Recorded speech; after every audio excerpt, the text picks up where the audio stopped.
Thank you.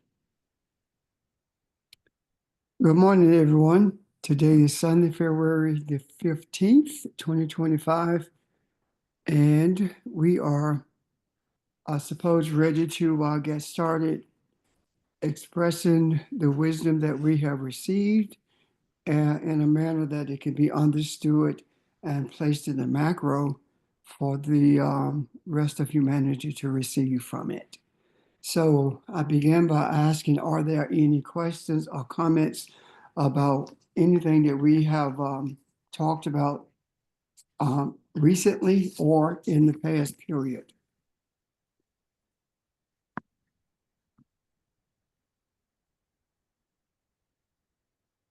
No questions? Go ahead.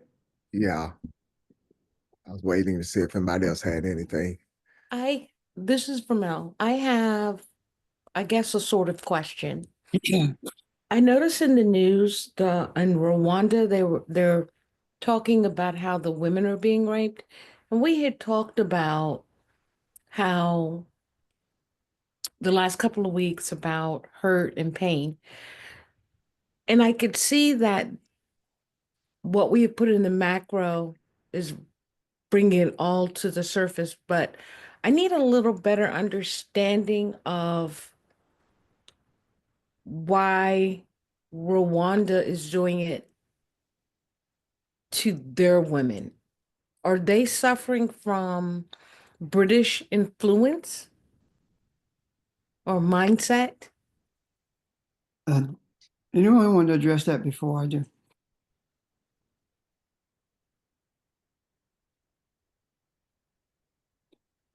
The whole continent is suffering from European mindset, the influence of Europeans. However, Rwanda is not the only place on the continent of Africa where women are being raped as a tactic of war. So yes, it was brought to the surface, and I do believe that now that we are discussing it, after it having been brought to the surface, our energy can intercede on behalf of those females who are being raped. Anyone want to add to that or see it differently?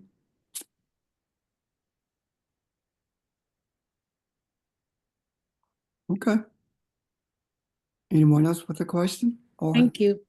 you're quite welcome. Well, Vermeil, does that help you understand? I should have asked you that. I'm sorry. I think so. I think what threw me off is I don't quite understand the war. I don't see it as British trying to rule them, but I had some sense that it can't be just something that about just wanting power. So yeah, it does answer my question. It But does make sense to me. this is not necessarily British doing it. This is the Rwandan Africans doing it to other Africans. These are warring tribes that's doing it, and and some of it's because of religious reasons. With Muslims doing it. Uh, my God, it's a group, and I think it's either Nigeria or Congo that who's doing it also. Right. So they do it for very. Boko Go ahead. Boko Haram. Yes, that's Boko it. Haram.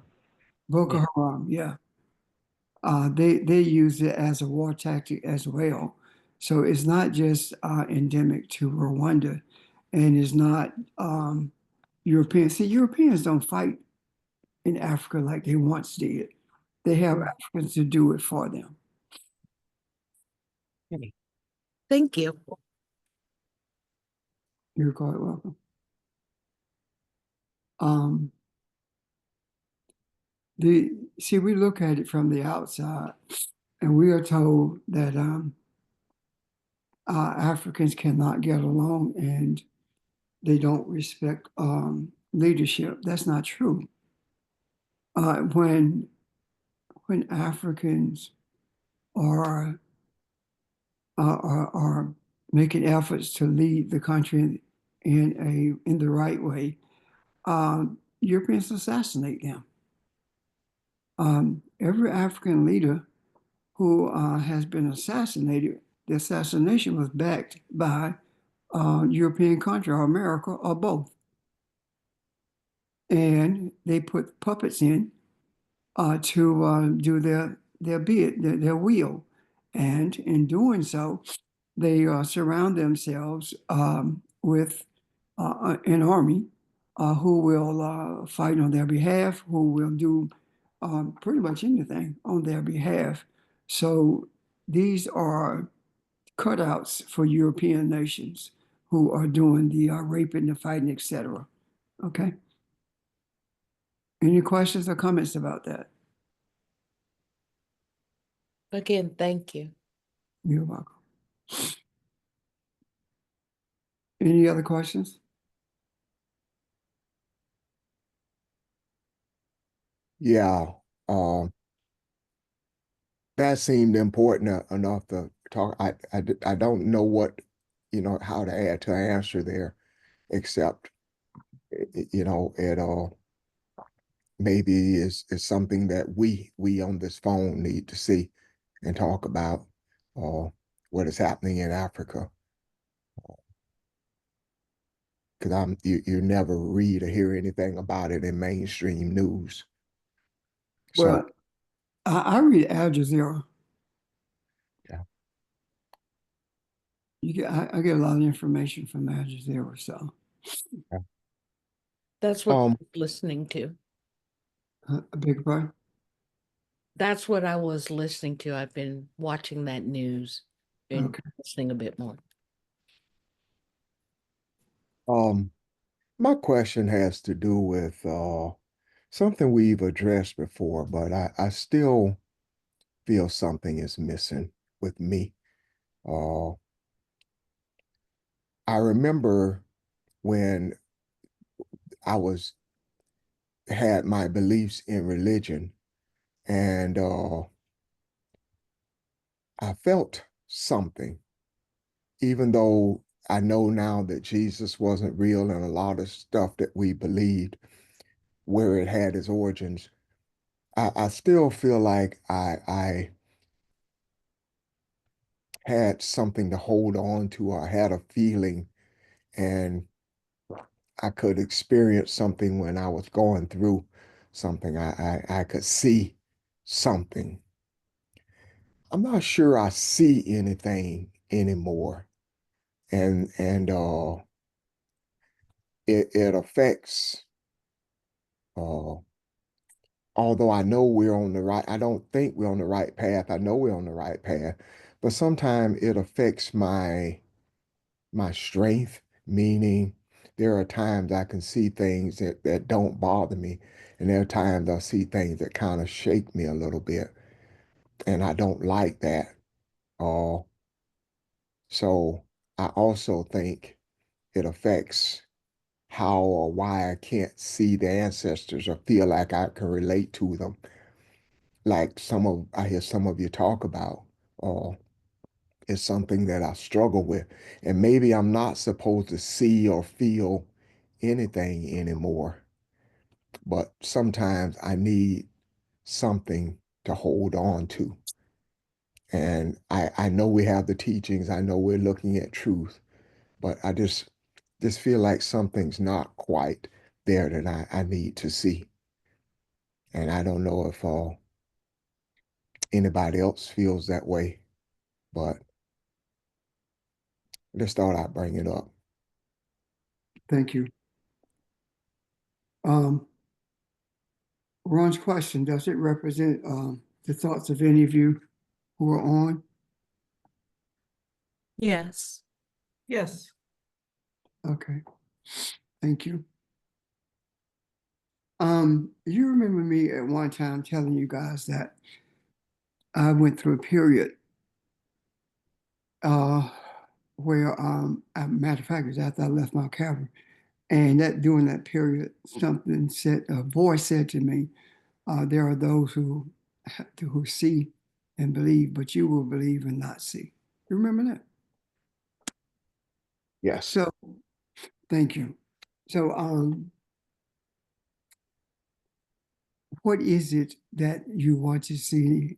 And this is rhetorical, of course. And what is it that you did see? I think when we were in Christian setting, in church settings, what we were experiencing was the vibration of the music as well as the the tone of the preaching and the interaction with each other in those settings. Now that we are where we are in search of truth and having left those settings, um, our feelings are different. And they may very well be so different until it's almost impossible to identify the feeling. But I truly believe that maybe the feeling that you were experiencing was indicative of that was more than what you were receiving, and this could very well have been the motivating force because you kept encountering the same messages, the same Sunday school lessons, and nothing appeared to be changing. Churches on every corner, nothing changing. All of it is theatrics with no change whatsoever.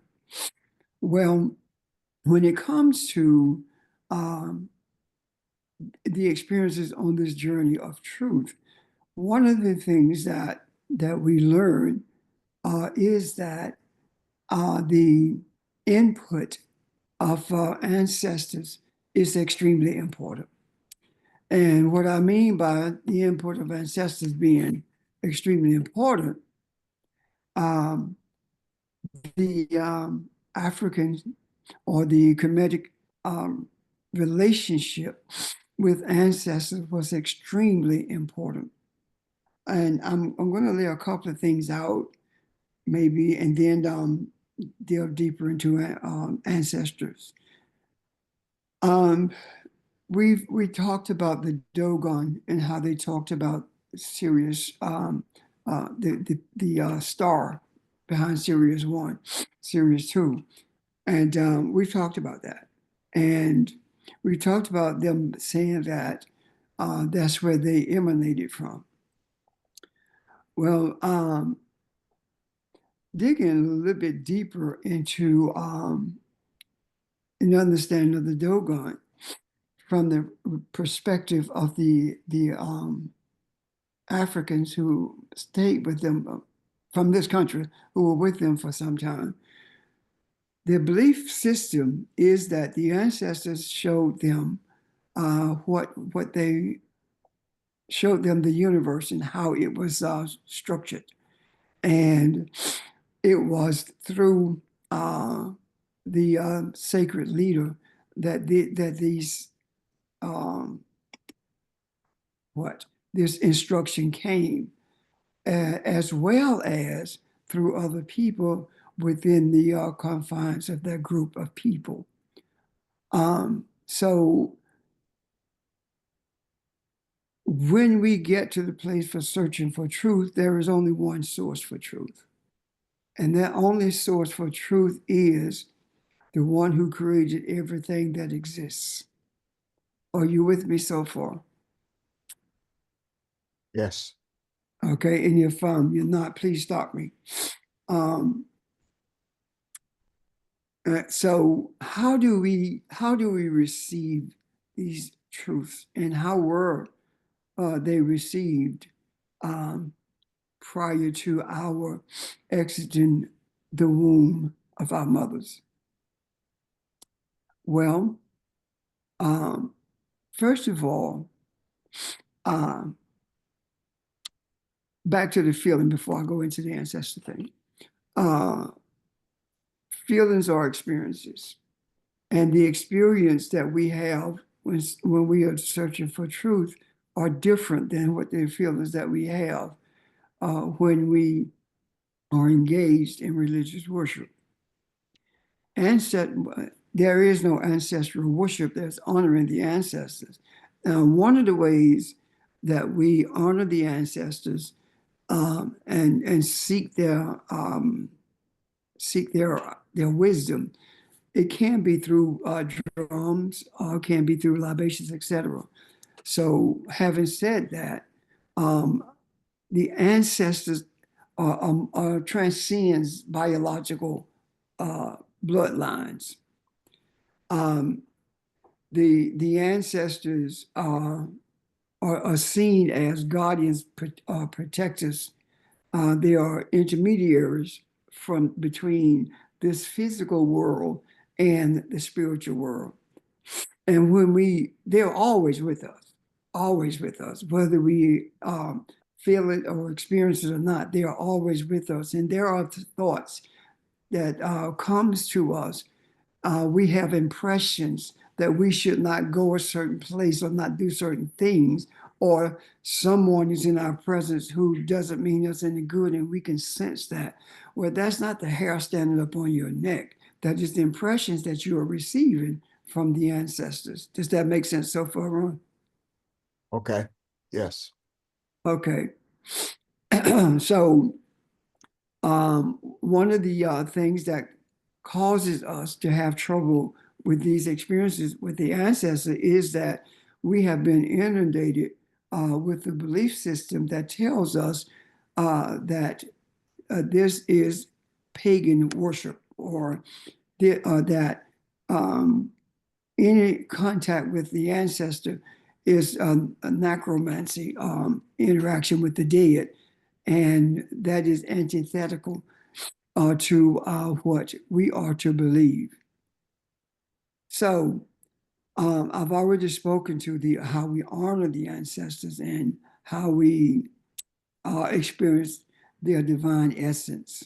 Um, and when we trust our relationship with the ancestors, meaning that we don't have to see them to experience them. And I'm going to get into some specifics in a few moments. Okay.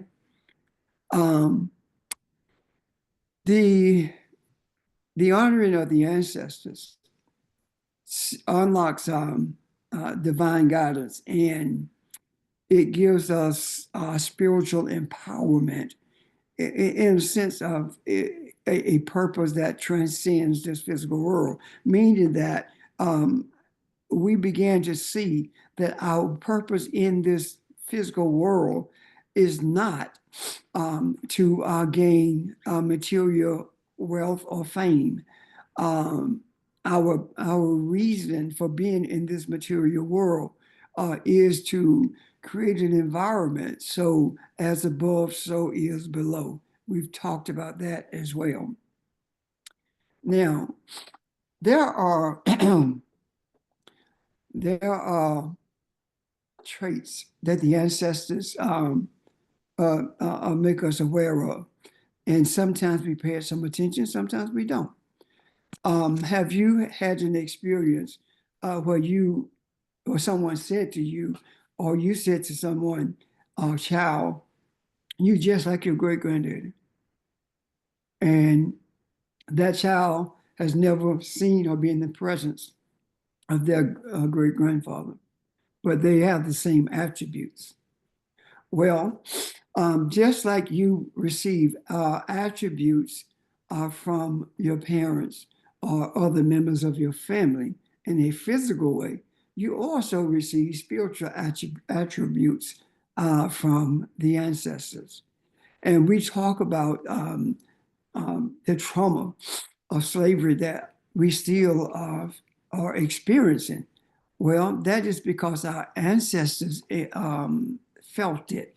And if we did not have this trauma, would we really be searching for truth? Would we really be seeking to unbridle mankind so that mankind itself can be free from human domination?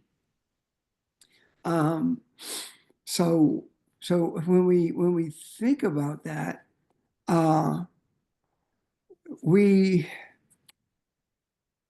we began to realize that the ancestors, when we were talking about there had to be more, when we were raising questions in our settings and no one had answers for us, the source of those questions were coming from the ancestors. The experiences that we had when we began to walk away from that in search of of the truth, in search of what reality is spiritually, um, we began to have experiences differently than we did with in our religious settings. And those experiences that we were having were interactions with the ancestors.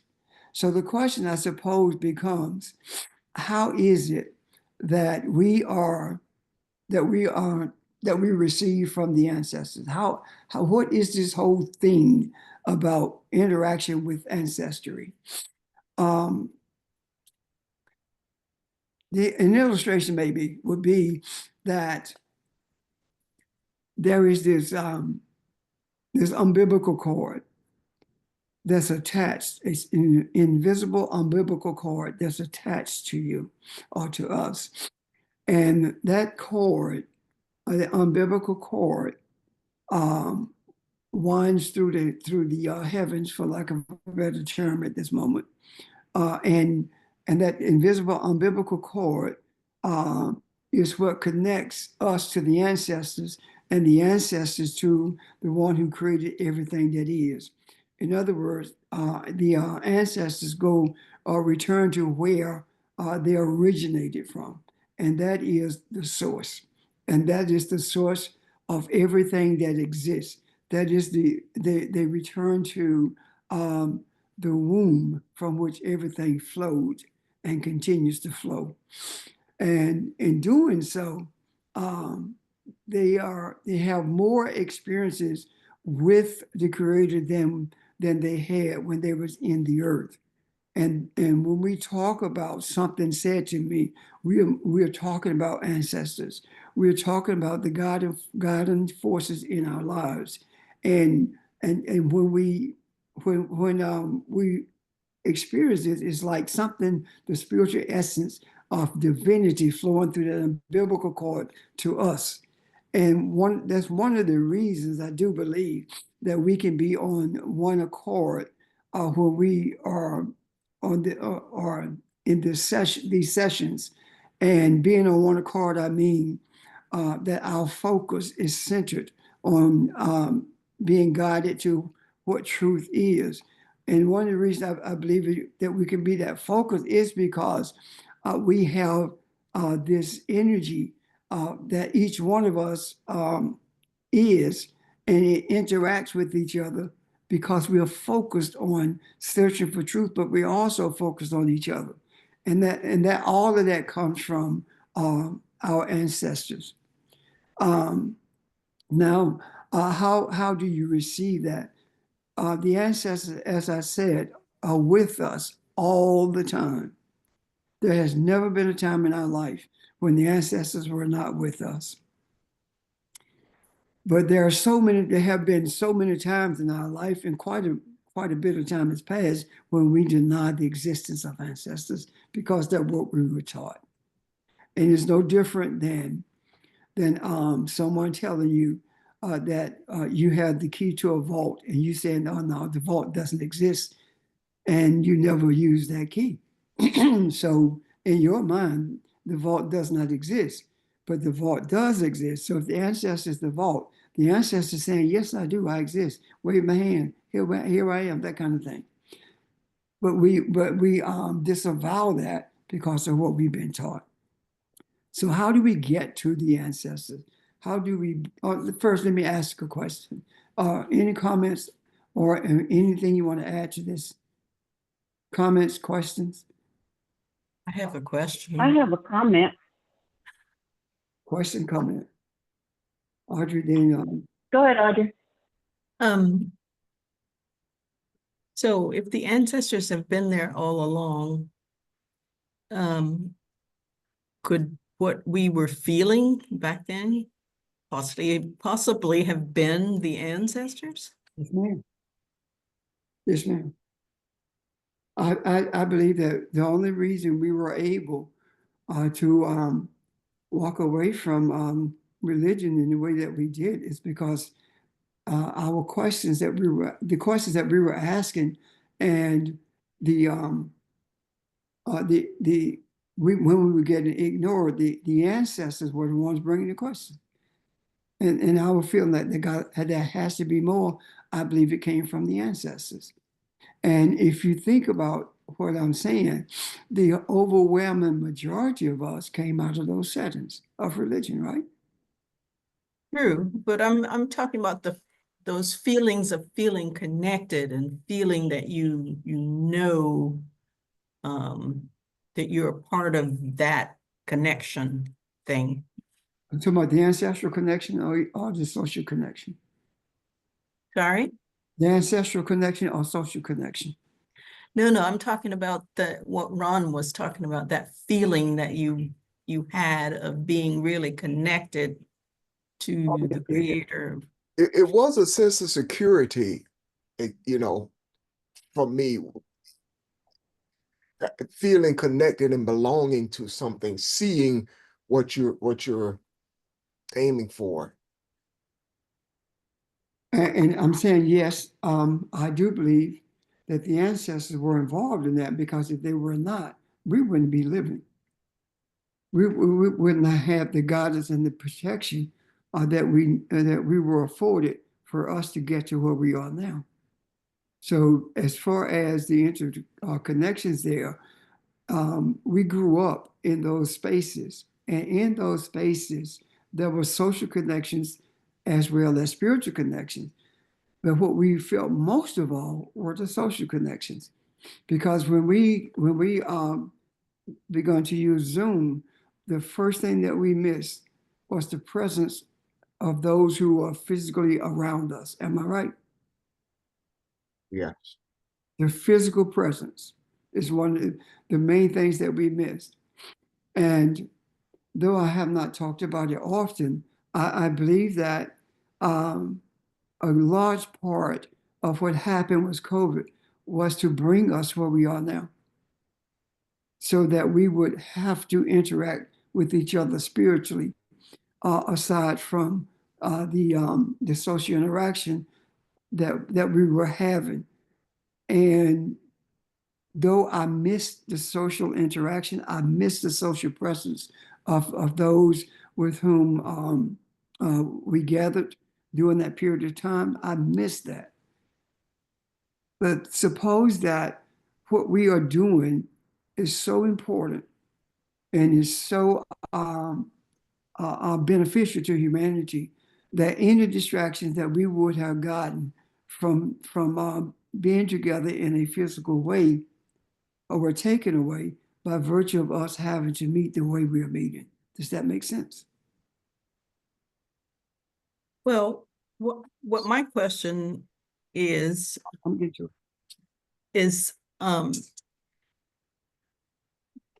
that's that spiritual connection that we felt, that we attributed to Jesus. Yeah.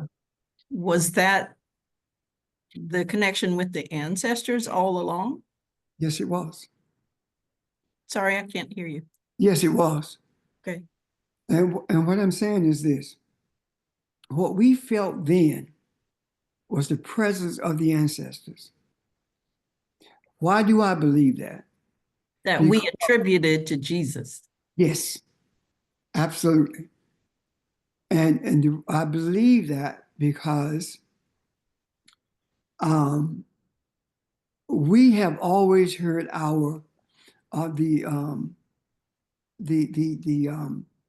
forefathers talk about. I don't know what Jesus they talk about, but that's not the Jesus I serve. That kind of thing. How in the world can you say that you serve God and you can go out and lynch somebody and go to church afterwards and not even bother you? Why is it that we raise those questions? Because what our spiritual experiences were different, but we attributed them to Jesus and the God that they presented to us. Does that make sense? Yeah. So, and that's the reason that And it's that's the reason, Audrey, your mom, that the night she walked in to our foundation, and you could feel it before anyone turned to see her. Why did we experience that? Because of the sincerity of her desires to be one with what was attributed to Jesus. So that spiritual power that she embodied was there. So that's that's that's the interaction with ancestors. So why is it we don't feel it now? We have those experiences when we are together, but why is it that we don't feel it when we are separate from each other? Did you feel it when you were separate from each other when you were in church? If so, very rarely. The strongest of it was when we were together in church, was it not? Well, Mhm. even when you were apart, you felt something, and maybe the something was a false sense of security. Maybe, as you say, it was the ancestors all along, and maybe it's supposed to feel different now because the vision is different now. Well, suppose the difference now is that we are recognizing who the ancestors are. I mean, that the ancestors have always been present with us. And suppose the attribution now is supposed to be guided towards the ancestors, yet we are looking for a feeling or a sign that the ancestors are with us. Does that make sense so far, Ron? Yes. So we're looking for that. And when we had those experiences in our other settings, we didn't look for it. It just happened.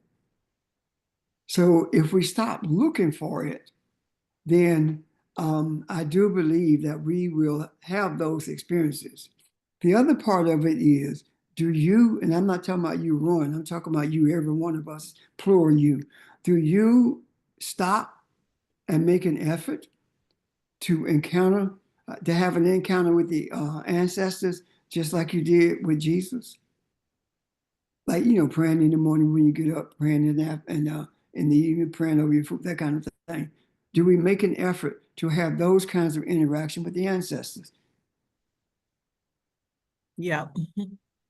So when we make those kind of efforts to have interaction with the ancestors, then what is it that we're looking for? We are looking for a feeling, and they're giving us an experience, and there are feelings um, involved with the presence of the ancestors. We if we go into that, for example, I light a candle as I did last night. I lit a candle, and in lighting the candle, it was not a candle lit to worship anybody or to conjure up spirits. There was none of that. I lit the candle in honor of my ancestors. And when I lit that candle, I was in a quiet space, and I closed my eyes and I began to recall the ancestors, and I can see them, and as I see them, I audibly say, "Thank you for being in my presence all the time." I seek guidance from you, and I don't understand necessarily what guidance I need, but I know that you see everything that I need because it's shown by the Creator. And I stop and I sit there and breathe. When you do the breathing, the breath work, deep breathing, or when you are conscious of your breathing, and that candle is honoring them, there are interludes with feelings that there is a presence with you, and that's what I experience when I honor them and seek not their presence, but to seek to acknowledge their presence with me. Does that happen every day, all day? No, it doesn't. And for thousands, hundreds of thousands of years, um, libations or music or the lighting of a candle, those kinds of things have given us the focus in honoring our ancestors, that they are in our present and that we are seeking their guidance. The other thing is this: there are times I sit with the ancestors, I don't say nothing. I thank them, of course, for I honor their presence with me. And then I don't say anything at all. I just sit there and breathe as if in the vein of meditating. And as I do that, as I meditate, I've already established the honor that I have for the ancestors. And I don't experience any presence, but there is something that shows me when to open my eyes. As with meditating, you don't make a decision, you go meditate 5 minutes or 5 hours, and you don't determine when you're going to open your eyes. They just open. I don't feel anything. So I go to bed. But when we come together, I see things, I understand things that I never read before. Um, I'm able to respond to pretty much any question that is raised because I'm experiencing what has been infused in me by the ancestors. Does that make sense? Hey, Wait a minute. Rev, good morning, everyone. Hold a second. Hold 1 second. Ron, Audrey, does that make sense? Huh? It Yep. does. Okay. Okay, George. Pastor, if you don't Hey, good mind, morning. I want you to forget Evelyn. Oh, I'm Evelyn, sorry. I'm sorry, Evelyn. I'm sorry. sorry, George. Evelyn had a question too. Yeah, Evelyn, go ahead, babe. I'm sorry. Yeah, that's okay. That's okay. You're saying a lot. Religion taught us that everything is external. We are too. It's like they had the carrot before the horse. We were chasing things that were externally. But while you were talking, I thought about scripture that says, "You look here and there for the kingdom of God, but the kingdom of God is in you." So, and we were talking about the ancestor feeling. We so used to being led to feel certain way with different things, music in religious setting or whatever. But I remember when my mom died and I cried. I was in the bathroom and I cried, and she said, "Stop crying. You are me." So we are our ancestors, and I think we have to rise above. And I'm with them to everybody else too, who's saying they want to feel. But I still have to remind myself, I am my mother. I am my grandparents. We are our elders. We are our ancestors. So, yeah, that's all I wanted to say. But you had said a lot anyway. But thank you for the time. To respond to that, Evelyn, if we did not have interaction of the presence of our ancestors, then how is it that we still have trauma from slavery? It's not genetic in terms of physicality, it's spiritual genetics. And I want to add this, and then I'm going to George, unless somebody want to respond to what Evelyn said. Distractions. We talk about distractions, but every distraction that we have is external. And we make it internal by embracing it. Every single distraction we have, there are no spiritual distractions. All of them comes from this physical world. Can you see that, Evelyn? Oh, yeah. Yeah. So let me ask you, though, I think I may have missed a snippet of what you said while you're saying what you're saying about the extraction. The distractions. The distraction, I'm sorry.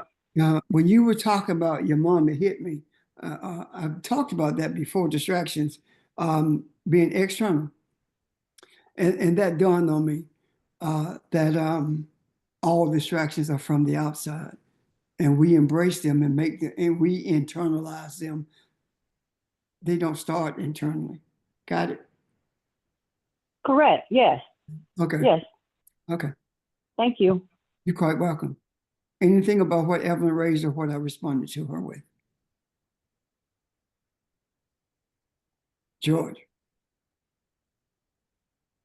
Well, one thing that I wish that we would explore greatly as it relates to our ancestors is, and this is just me personally in my experience, I had a very good relationship with my grandparents. And it has really shaped me in how I think and also how I maneuver. And just thinking about what you all have said, I cried more in my grandparents' death than I did my own mom and daddy death. And when you look at grandparents in our culture, grandparents are the safety net or the net of safety for the family. And in saying that, it kind of fell off. That crack era did mess us up. And now the role of the grandparent is really coming back. There, as I speak to you all, there's a grandparent out here that's black that's teaching that grandchild how to drive. Because parents of my era were absent meaning both parents worked second shift at BMW. Okay, well, somebody got to get the child to activities and give them some kind of cultural enrichment. So my connection to my ancestors is by way of my grandparents. If any one of you all come into my kitchen and I'm cooking, I'm going to tell you, God doggone it, you better wash your hands like Pontius Pilate. That's what I heard from my grandmother. Now, my mother also said that too, yet she said it in a more polished way. So when my ancestors do talk to me, my ancestors tell me, or is either my grandfather on my mama's side or my grandfather on my daddy's side, hey, George, way to be different. You're by yourself, but you ain't alone. Keep on being different. So my connection to my ancestors has always been by way of my grandparents. And whenever there's a good grandmother in play, other things will fall in line. Good grandmother, when the grandfather shows up and he's a grandson and he's at that age of 6 or 7, he gonna teach you how to push some checkers. Come on, let's go to the barber shop. And my bad, go ahead, Reverend. Thank you. I'm trying to stay on course with the spiritual interaction with them and talking about how we honor them, because there are so many questions about how this is done and what the expectations are, as opposed to the things that we do, like the checkers thing that we do. When we are able to get this spiritual understanding about the ancestors, then what happens is everything begins to fall in place, meaning that the cultural structure begins to be renewed within us. And the structure of our culture begins to become visible, not just in our lives, but in the lives of others as well. One of the main things I do believe is that we have to recognize who we are.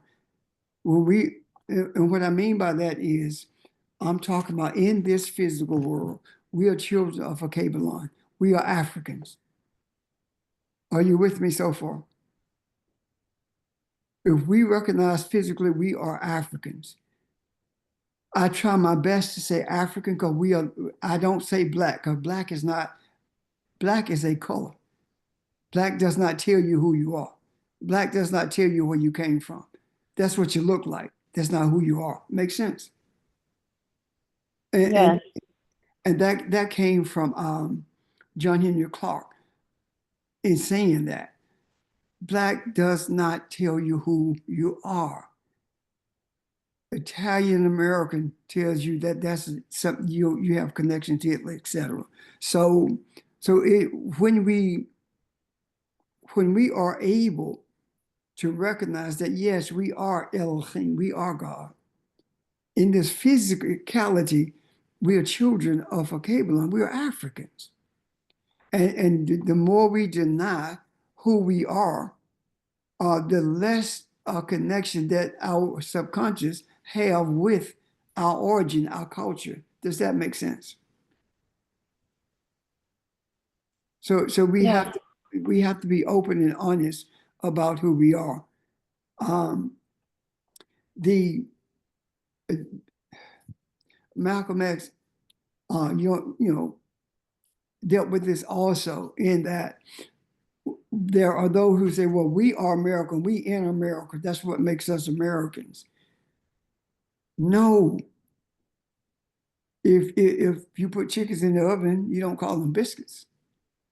Just because you are been transported to a different landmass, it does not mean that you are not African. And I'm harping on this because it is extremely important.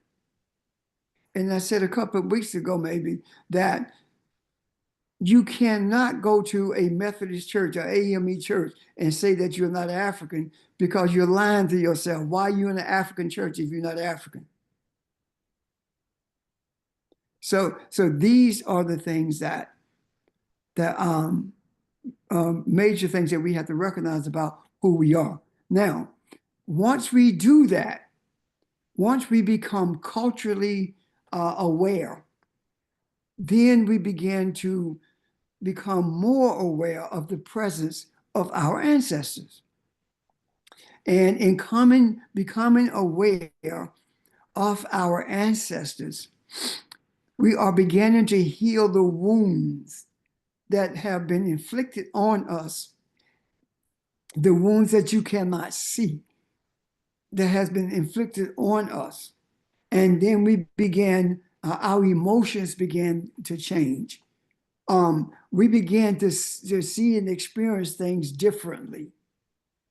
And when we began to see and experience things differently, that means that we are in the space where we need to be in embracing the presence of our ancestors.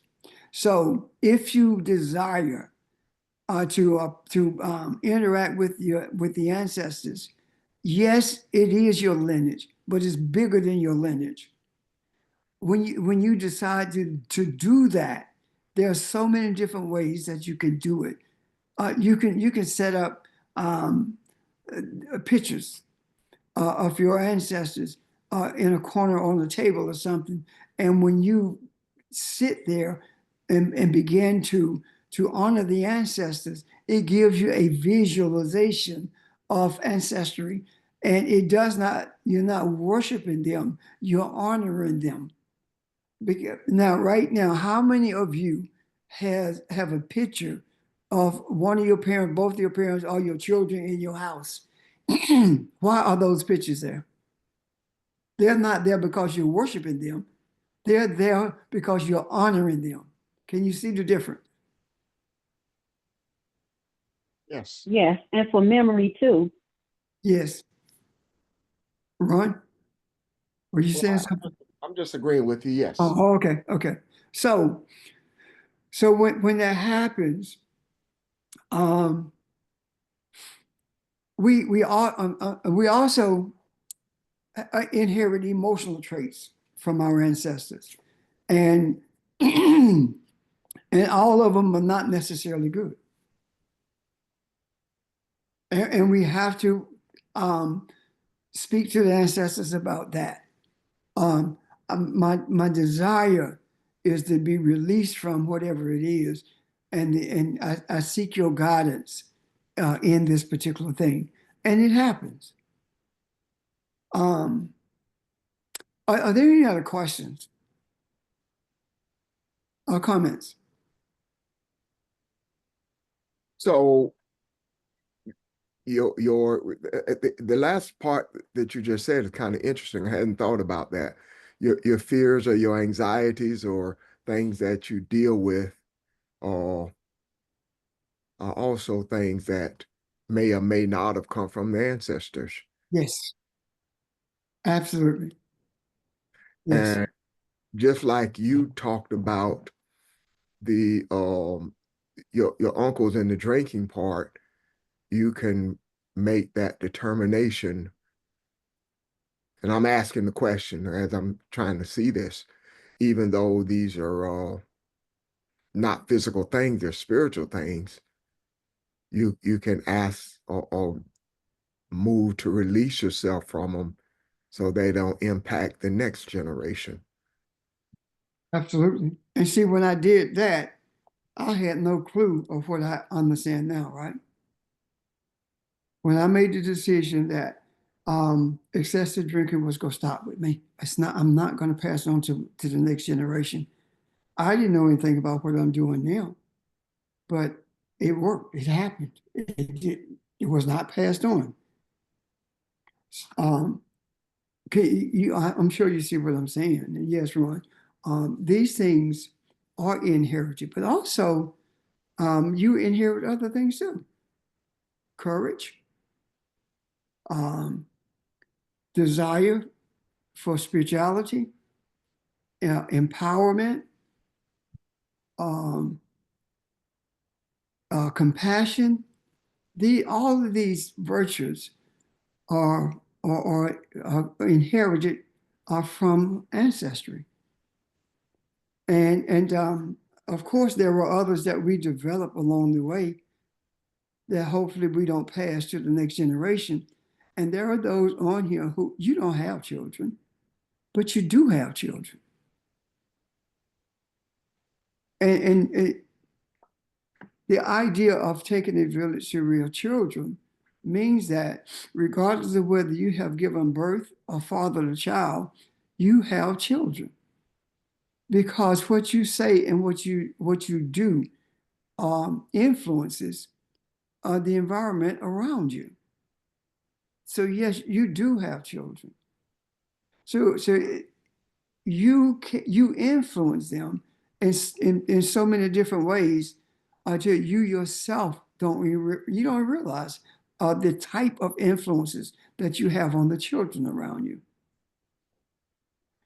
So having said that, then there are declarations about things that are not so great that we engage in that we should make so that it does not pass to another generation. Does that make sense? Yes, it does. Thank you. So So, go ahead. quick question. So are we going back to mindset now? We Oh. can. Yes. We kind of have to reclaim who we are. Or at the very least affirm. Well, in terms of, because I've always been ambivalent about being American, because I didn't feel like you talk about all the privileges. I didn't feel like they applied to me. So I was ambivalent about being American. I think in that same way, because I've been ambivalent about being American, but I didn't want to admit that I was African. So, that kind of screws up your head too. So for me, what I'm hearing is our mindset has to go beyond not being European, but go beyond to accepting myself for who I really am. And then if that gets settled in my head and my heart, then other things will follow. I think. Yes. Anyway, So it's not that's so what I'm much. thinking. Well, you're right. It's not so much of us not being something as it is of being something. You know, recognizing who we are. One of the major reasons that Marcus Garvey was set up by the U.S. government, it wasn't because it was not all because he was seeking a landmass in Africa for us to return to if we chose. The reason that Marcus Garvey was set up and deported after having been jailed is because it was not United Negro Improvement Association. That's not it. It said universal. Universal. And when he brought Africans in from all over the world to New York for that 1 month meeting, when he did that, they saw something. They saw that they saw the universality of the culture of Africans being brought together in one place. And at that conference, not only did they choose the red, black, and green for us in the diaspora, not only did they do that, they also wrote a constitution of beliefs for us as Africans in a universal way. And within that constitution were affirmations. And what they saw was the organizing of a nation of Africans, not a country of Africans, but a nation of Africans that transcended boundaries. The boundaries that were set up by nations. This transcended those boundaries, and it gave us a common thread that spoke to all of us being the same. That's why they did that. And when they did that, what happened next? That's when the emphasis began to be put on Negro and colored. Because honestly, until the 20s, maybe even into the 30s, our people were still calling themselves Africans. That didn't stop. We did not stop calling ourselves Africans until after the emphasis from Europeans in this country was put on Negro or colored. That's when we began to change from saying that we are Africans. So, and for those of you who would like to read the Constitution or the bylaws, whatever you want to call them, that Marcus Garvey authored at this conference, and they were accepted, just Google it. Google Marcus Garvey, and you'll see what I'm talking about. And now, right now, what we are actually doing is bringing into the presence of the globe, bringing into the global presence the universal unicity of the African within its culture and its spiritual essence. Does that make sense? Any questions about that? Just thinking about being raised here in South Carolina, and it may be able to everybody something they could relate to. I don't remember growing up seeing a lot of positive things about Africa uh, through the news media or through even hearing speakers. And it may be just because of the area where I lived in the country out there. But I guess what I'm trying to say is not only were we not raised to be proud of Africa, the homeland, we didn't know about it. And because of being quote unquote an American, you were even made to feel shame about being from Africa, the jungle, the uncivilized place, or whatever. And the pride part was there, uh, but there was also uh, that stigma of you're not measured up, or you're not that, you know. So I hear what you're saying, and I agree with you. Uh, this thing goes way back, and trying to walk it forward and tie it into who we are and what we feel and how and why we feel this way uh, is interesting and necessary as well. Um, One of the things I was getting at is uh,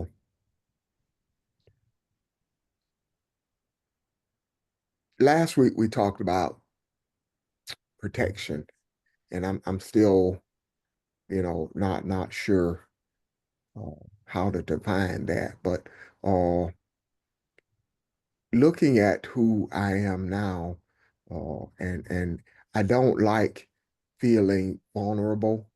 I don't like feeling. I want to. A lot is going on, and I remind myself almost daily, this is what you asked for. But at the same time, I feel that we have some responsibility. And just like at the onset when we started, when Vermeil brought up the women being raped, that hurts.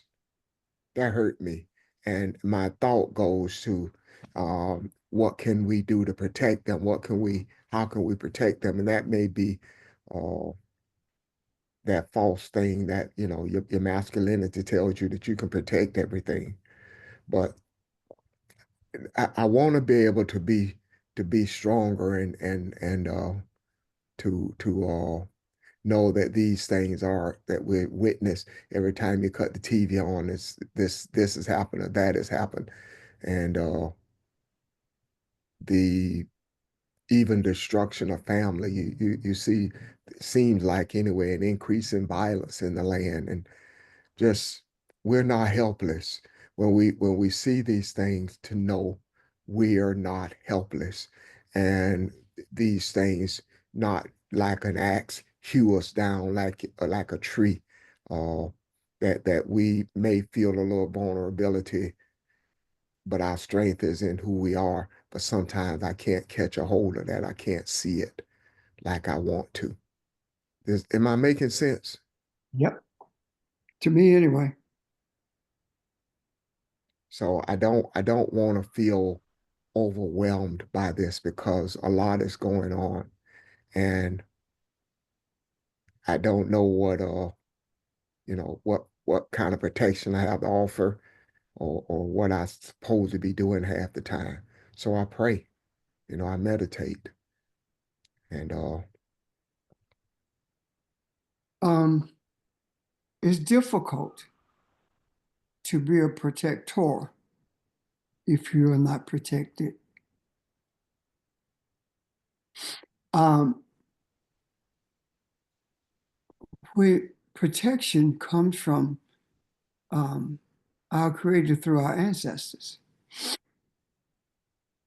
And what I learned is that until I am vulnerable, allow myself to be vulnerable, I cannot be spiritually strong.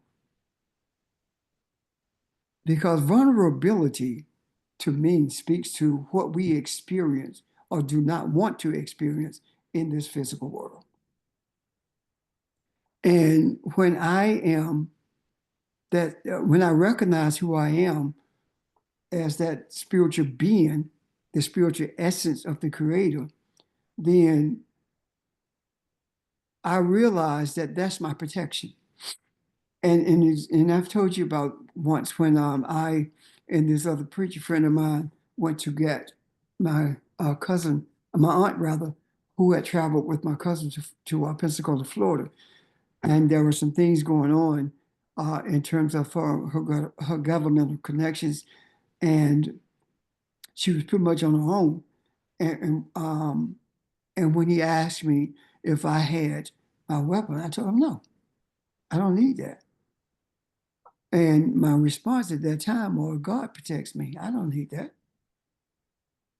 So that gave me physical vulnerability, but it also gave me spiritual protection. Does that make sense so far on?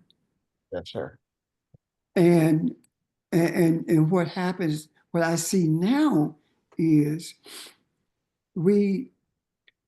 when we desire for those emotions or those reflective responses to be removed from us, that is a consultation with the ancestors desiring the strength, the power, whatever it takes to help me to be able to hear these things without responding to them in a way that is antithetical to what we believe in. Does that make sense?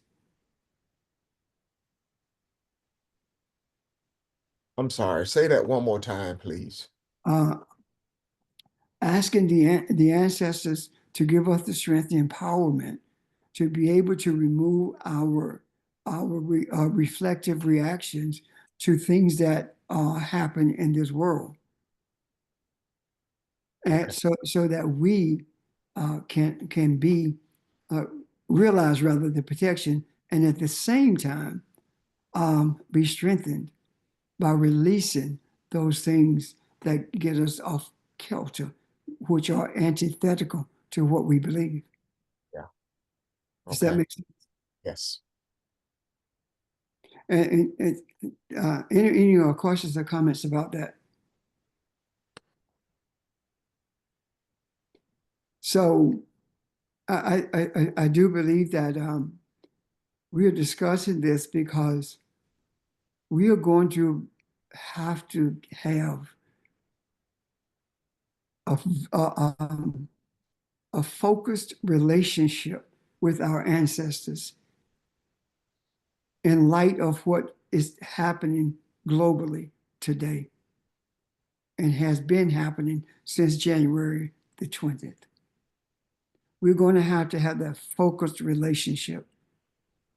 And I'm doing everything that I know at this point to help us to see how to do that, as well as seeing the importance of doing it. This is something that you're not going to see. I'm sorry, this is something that you're not going to run up and down the aisles about. This is not something that you are going to necessarily see manifested until you're faced with it and your response to it is different. I remember I was in a church at Lugoff, and I think, yeah, it was Lugoff, I think it was. I was getting ready to do a message. It was I had been invited to do a message in a charismatic church in Lugoff. And I was sitting there, and they were doing praise and worship, and all of us on this know how that goes. But I wasn't moving, and very rarely, you would see me move in that manner. And someone said, I wouldn't have a God that I could make some noise for, and kept saying that. So of course I knew what they were talking about. And when I got up, I made a statement. I said, if you were in the place where I was, you would give up all of this to experience what I just experienced. And then I did my message. Of course, I didn't know nothing about what we're doing now. But I have always been contemplative before I got up. And you who have followed me have known that very rarely, if any time, that I would respond in the way that everyone else was responding, because that's not me. I was always in a different space, and I did not understand why, but I knew that was the right thing. And that is the in that case, those cases rather, I was receiving from the ancestors, even though that was not an acknowledgement on my part, or even an understanding at that point. Does that make sense? Because It we does. do, I have a question. okay, we do a lot of things that we don't really pay attention to that is in line with who we are as Africans. Go ahead, Evelyn. Yeah, we've watched you a long time. We've been places with you a long time. Our eyes were on the door, one eye on the door and one on the pulpit when you were in there. But anyway, because we didn't know what to expect. But when you said when Scripture said the Lord is in His holy temple, let all earth keep silent. Can you talk about that do I- with today's situation, current affairs? How do I see that? The way I see that particular scripture that you were mentioning is that you being who you are, God, when that is spoken, all it's saying is focus on that which is spiritual. And when you focus on that which is spiritual, then all the religious stuff and all the secular stuff is set aside from you. And you're communing with the spiritual essence of who you are. In order to do that effectively, you have to cease seeing yourself as this physical body that you travel in and see yourself being spiritually one with the essence of divinity. Does that make sense, Evelyn? Yes, sir, it does. So I can only talk about my experiences in this regard because I don't know what yours are. When I do that, I don't when I'm communing, I don't see myself as I see myself in the mirror. My experiences are not this physical body. My experiences are me being one with everything that exists.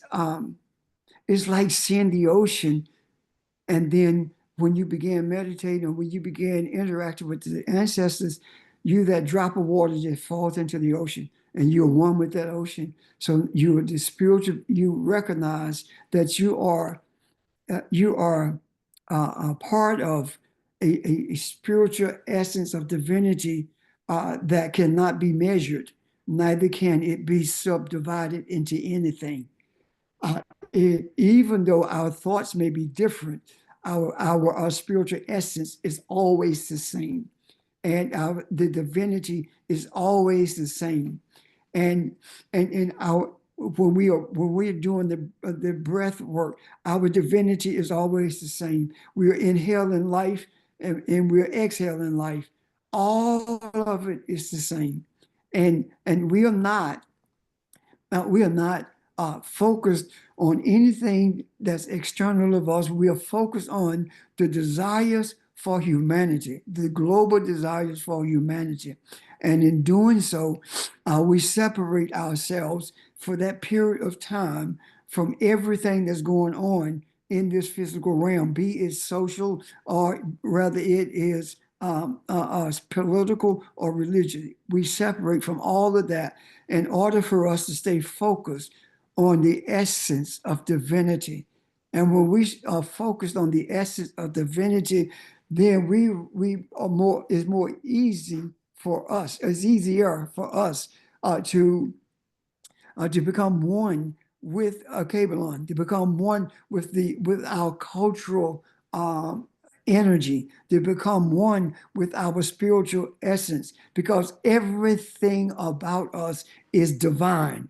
Divinity is what is where our culture comes from. Anything that's not from a divine source, we don't interact with it. And there are those who say, well, dancing is wrong. The only reason dancing is wrong is because white folks said it was wrong in church. We dancing with us is totally different. It is a spiritual movement. It's a spiritual essence. Everything is connected to the divine. Everything is one with the divine. And what makes your body divine is your presence in that body. It's everything you touch. It becomes divine whether it realizes it or not. And that is why you can walk into a room or go into a store and people walk up to you and pour their lives out to you because deep inside, they are sensing the divinity that you are, even though they don't know it. And so when we are true to who we are, we began to see things differently and experience things differently, and we began to speak differently. Our speech is positive, and when we say something that's antithetical to what we teach, then we immediately erase that by saying something like, "That is not who I am. That shouldn't have come from my lips." Those kinds of things. Does that make sense?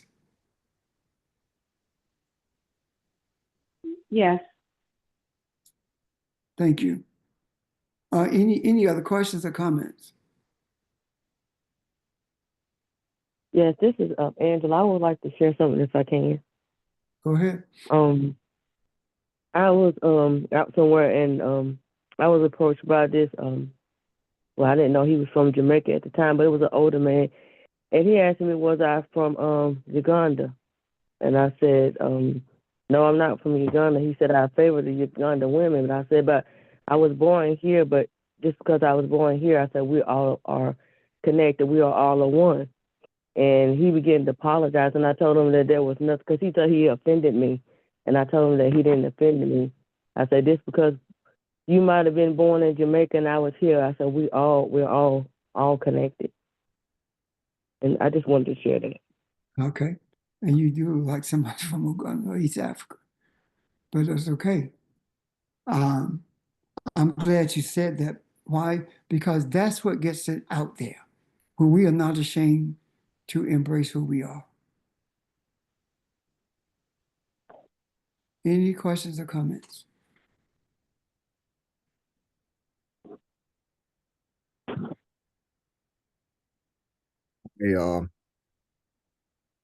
I guess one of the things,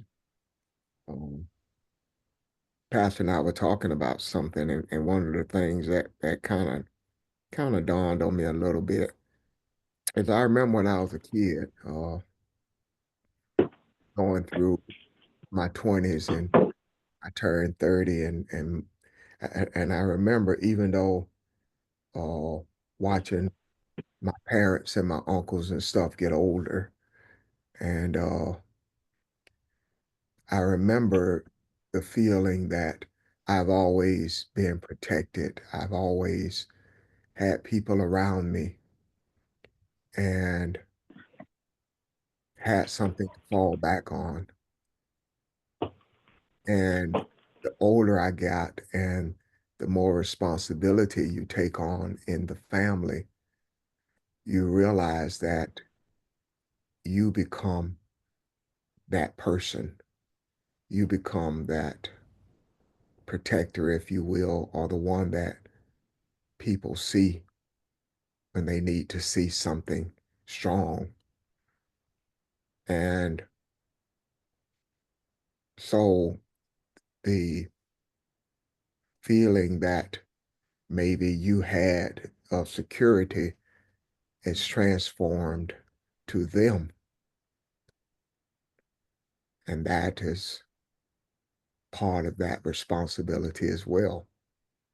So as we pull this together and recognize who we are, and I say we, I'm talking about the phone, that's what I wonder about, is the feeling and the security of the world, people feeling vulnerable, people feeling alone. If we brought this on, are we not responsible too for helping people to get through this. So that's part of my concern. We are responsible. We are responsible. And that responsibility becomes an extremely heavy burden if we try to carry it alone. It was never meant for us to carry it alone. What we shoulder, we have the strength to carry. But what we bring into existence in regards to this global chaos for the purpose of balance, we shoulder it together. And the reason that we have been chosen is because we are strong enough to do it. There are no weaknesses in us. However, there are aspects of us that that does not serve us well as we carry this burden. The strength that we get to carry it it comes from a constant flow of divinity from our ancestors who are always in our presence. It is impossible for the ancestors to be present with us and not be present with the divine at the same time. So we being one with the divine, one with our ancestors are responsible, but we are also a guiding force that's being guided. I just saw a headline that popped up on my phone and just got my attention. Black atheists and unapologetic, the rise of secularism in African American communities. It is said that 21% of Africans in this country are unaffiliated with a religion. Why would there be atheists when we are the most spiritual people ever? It's because there isn't a knowledge of self. There isn't an understanding of self. As opposed to searching for self, there is a rejection of what has been given to us as ourselves that's being representative of who we are. That rejection of that leaves you empty or devoid of the essence of being. Hello? Devoid of the essence of your being. And if you feel that devoid of that, then that idea of being an atheist, believing that there is no divinity that exists at all, no, the divine doesn't exist. When we die, there is nothing. Well, the total belief system from the African is that there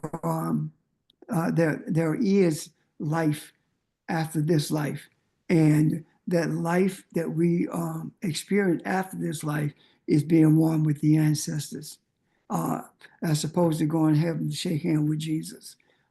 So I do believe that this popped up for a reason. My desire for those who are presenting themselves as being atheists, my desire for them is to do more research and find out who they are, or listen more and see the essence of their being, and understand that it is totally different from the religion of enslavement that we were indoctrinated with. So what am I saying to us?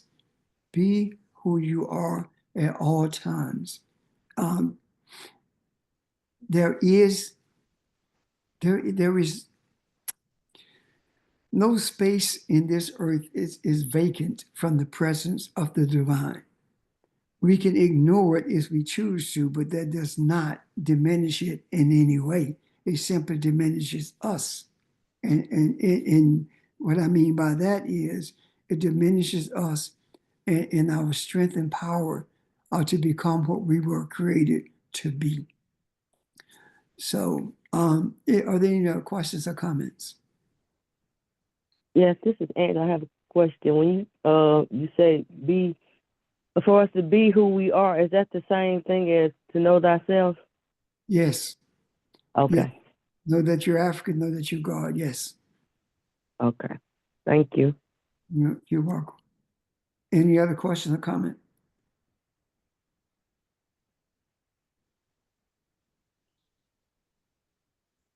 I want to leave you with this if there are no questions or comments. We've talked about the presence of ancestors all day, this whole session. And having done that, we made every effort to speak to you about the interactions with our ancestors, the presence of them, but most importantly, how to have focused interaction with the ancestors to receive the guidance, consciously receive guidance. And just because you don't hear anything, it doesn't mean that you're not receiving. You will experience what you have received by virtue of what you speak when your mouth opens, or how you interact with those things that we call problems in this earth. You will also see a difference in how you respond to all the chaos that's out there. And remind ourselves, if you created the chaos, you expect it to be what it is, whatever it becomes. And in doing so, you cannot allow what you created to interfere with the divinity that you are. Your emotions are that of the divine, and the emotional response to what's happening. Yes, it is empathy, but it is not a desire to destroy anyone or anything. It is a desire to embrace everyone. Um, our calmness does not mean that we're weak. Our calmness speaks to the strength that we have to persevere because we know who we are. Our emotions that we keep in check instead of allowing them to run wild within us is not because we don't care. It's simply because we care so much until we are stepping back from trying to deal with them in a physical way, rather deal with them spiritually. And we have no understanding about how much chaos is going to take. We don't have any understanding as to what it's going to look like when all this chaos is brought to order. But it's one thing we do know, that what we are doing, this journey, is for the benefit of humanity and the universe. Why? Because right now, the majority of the people in this earth are out of rhythm with the universe. And our desire is to bring everyone in rhythm with the universe and have none who exist without that rhythm. That's our desire. The rhythm, the vibration, all of these are the same. And when we are in rhythm with the universe, then we are able to bring the earth in rhythm with the universe. And when the earth is in rhythm with the universe, things go back to where they're supposed to be in terms of seasons, in terms of mindsets. All of these things began to filter through the divine net that separates the wheat from the tare and allows us to be clear-minded about who we are, and allows others to be hungry to find out a different route than what we are traveling now, and have different experiences than they have had in the past. Just like we carry the trauma of enslavement, those of a European mindset carry the hatred that they have for those who were enslaved. And that European mindset is that mindset that we are seeing that's creating, bringing to the surface rather, the chaos that has been hidden ever since this country came into existence, ever since Europeans came in contact with Africans. So right now, I say to all of us, we see what's happening. We know the source of it in terms of in this earth realm. Restoration is necessary for us to be restored to who we are. Forgiveness is also important to us because forgiveness takes the scales from our eyes and allows us to see a more powerful way to travel this journey. It allows us to see light that we've never seen before. It allows us to have experiences that we not had before, and little things that we may not pay attention to are those experiences. And when we are on one accord like this, then the chaos does not last. Like trouble doesn't last always. The chaos doesn't last as long as we think it's going to last. Just like all of this appeared on January 20th, like in the twinkling of an eye, it could be, order can be brought the same way with us being on the same page with the same desires. I want to leave you with that. So do everything you can to honor the ancestors, and let's enjoy and bathe in the understanding of the wisdom that has always been available to us. And that is what allows us to function as divine beings in a vehicle called a body. I wish for you the best for the rest of your day, and I look forward to seeing you on tomorrow at 11 o'clock. Thank you for your presence and your energy. Thank you and everyone. Thanks, everyone. Bye. Thank you. Bye-bye. Bye bye, everybody. Thank you. Bye-bye.